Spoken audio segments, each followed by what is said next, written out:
In 2009, the global technology sector was a gold rush, and the H-1B visa was the ticket in. Hundreds of thousands applied for limited spots, and for many, their career trajectory had a wall based on a random lottery. The accepted rule of the era was simple. If you wanted to build global solutions and access Western markets, you had to physically sit in a Western office.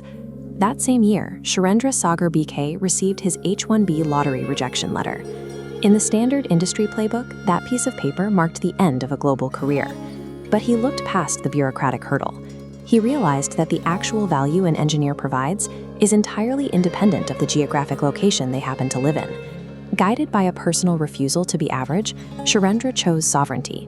He decided to build a massive technology infrastructure entirely from his home soil of Bharat. By staying put, he inverted the traditional tech model. He proved that you don't need to find a way to move to the market when you can architect a way to own the market from home. Executing that vision required intense discipline. Surendra logged over 53,000 kilometers, riding a Royal Enfield solo to Leh and across India. These high-altitude solo runs served as a deliberate training ground for mental endurance. He cultivated what he calls a lone wolf mindset.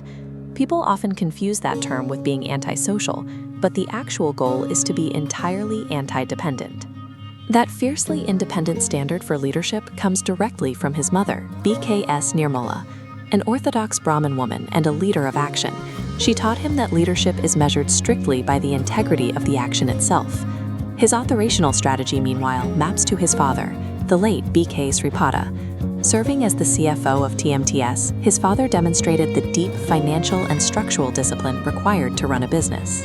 Take the physical endurance of navigating extreme altitudes alone, combine it with a rigorous family legacy of action and fiscal discipline, and you have the psychological bedrock required to build a sovereign tech empire. After finishing that motorcycle ride in 2017, the execution began. Surendra launched TMTS and Broad Nexus, which deliberately evolved into the massive global scale of OptimusGavin today. They immediately discarded the traditional tech vendor playbook. Vendors are inherently replaceable. Instead, OptimusGavin operates strictly on a client-as-partner model, co-authoring success rather than just delivering a service. This diagram illustrates the core mathematical philosophy driving that model. Better you plus better me equals better US. When the firm elevates a partner's product engineering, the partner pushes them to innovate in return. To manage this loop, Surendra built the OG cabinet. This is a unified command structure that relies on the defense-grade precision of Group CEO Colonel S.K. Sinha, paired with the foundational tech expertise of COO Ravi Ravori. By combining a high-trust partnership model with military-grade leadership, OptimusGavin operates as a force multiplier. They execute complex engineering across North America, APAC, and EMEA, entirely from a single hub in India. Operating at that scale introduces a major vulnerability. How do you keep a fast-moving technology company anchored to its core principles? This structure outlines OptimusGavin's solution, the 10,000-plus-year legacy framework. It is a proprietary architecture that maps ancient philosophical wisdom directly to modern software. First, they map Prajna, or wisdom, to Prajna.ai, the firm's enterprise cognitive core.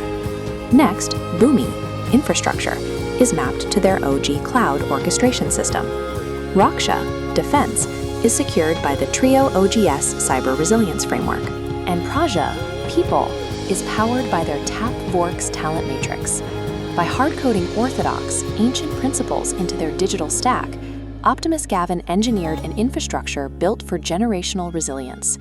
In 2009, a missing visa felt like a hard stop. Today, Surendra has successfully established a massive India-Bharat-first global hub. The trajectory points directly to their 2031 vision. OptimusGavin is moving past executing discrete projects. They are building the operating system for the next generation of global work. It is the natural result of Surendra's defining filter for every decision he makes. God didn't make me to be average. True global impact doesn't require a visa or a gatekeeper's permission. It requires the sovereignty to stand on your home soil, reject average execution, and build the stage yourself.